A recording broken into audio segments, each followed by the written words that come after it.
eu levei muito tempo para compreender por que a extrema-direita transnacional tem esse culto a Israel e Jerusalém.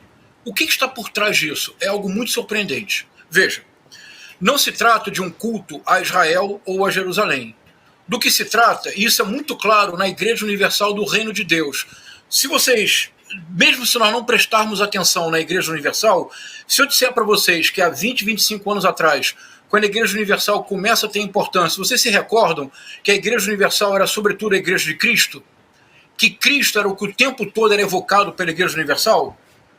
E se eu lhes disser que nos últimos 15 anos há uma modificação teológica fundamental nas igrejas neopentecostais que começou nos Estados Unidos e que foi importado, é a chamada teologia do domínio, não mais a teologia da prosperidade, que é o princípio dessas igrejas neopentecostais, mas a teologia do domínio. Rodrigo, quando eu realmente compreendi o que é a teologia do domínio, eu caí da cadeira. Veja, eu vou tentar ser o mais sucinto e claro possível, porque é muito importante que se entenda isso. É assim, uma transferência teológica. As igrejas neopentecostais não mais são igrejas de Cristo, porque Cristo já era contraditório com a teologia da prosperidade, mas com a teologia do domínio, que é uma teologia do domínio político e da imposição violenta da própria fé e do próprio Deus sobre todo aquele que pensa de forma diversa. Então, vejam o que acontece hoje nas igrejas neopentecostais. Verdadeiro Deus, verdadeira religião. Há uma transferência radical do Novo para o Velho Testamento. Mas no Velho Testamento não é Moisés, o sábio que conduz o povo no deserto para a libertação. Não é Jó, aquele que aprende com sofrimento a amar ainda mais o seu Deus. Não é José, aquele que perdoa os irmãos. Não é Salomão, o Senhor da Justiça, capaz de dirimir questões impossíveis, usando o bom senso e buscando sempre a justiça. É o Deus da fúria, né? A extrema-direita é isso. William, para a extrema-direita transnacional, o modelo, e você verá, Rodrigo, Netanyahu, Trump, Bolsonaro, Javier Milei, o modelo é Davi.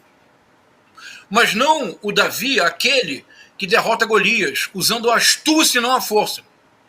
É o Davi, senhor de exército. É o Davi, senhor do império. É o Davi, aquele que uma vez, observando uma mulher no seu banho de purificação, por ela se encanta. A possui, a violenta. Betsabá, Batsheva, Betsabé, como se quiser pronunciar. Um problema, ela engravida.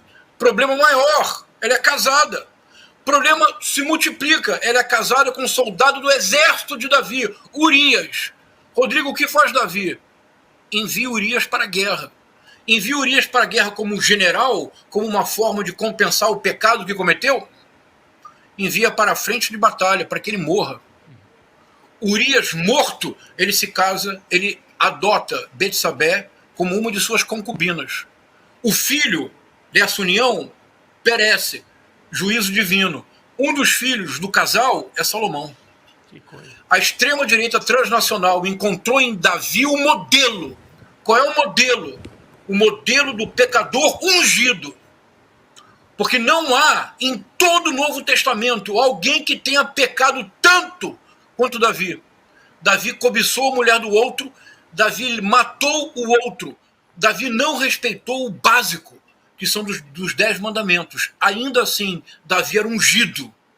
Rodrigo, acredite, para a extrema-direita transnacional, Trump, Bolsonaro, Javier Milei, Viktor Orbán, Netanyahu são ungidos. E como se comprova isso? Pelos pecados que cometem. Sim, quanto mais pecador, de repente... Estarrecedor. Não é estarrecedor, William? É demais. Não é, Vivian? Demais. É estarrecedor. Esse é o modelo. E, sobretudo, porque Davi representa a força da espada. Não é a força da palavra, não é a força do amor, da caritas, da misericórdia, da compaixão. Davi é aquele que não se preocupa com o outro, que ignora solenemente o outro. Ele se apossa do corpo de Betsabé. Ele mata o seu marido. Ele a torna concubina. E ainda assim, ele se arrepende. E ao se arrepender, ele é ainda mais ungido. Então, a extrema-direita transnacional retorna a Israel, não o Israel dos profetas, não o Israel de Messias, não o Israel de Abraão, não o Israel do misericordioso José. A famosa história do José, que é entregue pelos irmãos e que depois, tendo a chance de se vingar dos irmãos, perdoa todos os irmãos, numa espécie de imagem futura de Cristo. A extrema-direita se reúne a Jerusalém e a Israel, mas é preciso dizê-lo, sobretudo a Davi. Em alguma medida, o atual massacre, genocídio, e veja, genocídio mesmo. O Tribunal Internacional Penal de Haia tem um estatuto, que é o Estatuto de Roma. O artigo número 6 é o artigo que define genocídio. 5 práticas são definidas como genocídio. Todas estão em curso no atual massacre realizado contra os palestinos em Gaza. Então, isso me custou muito trabalho compreender. E eu acho que nós precisamos tentar tornar ao máximo essa questão uma questão do debate público. E por quê?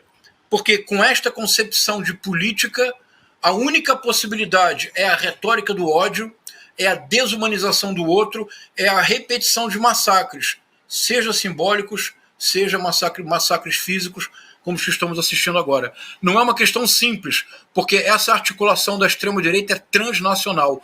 Por isso, Milei, Bolsonaro, Orbán, Trump, todos queriam, alguns fizeram, outros tentaram transferir a embaixada para Jerusalém, mas, sobretudo, todos seguem este modelo. O modelo não é o modelo da misericórdia, não é o modelo da compaixão, é o modelo do império das armas.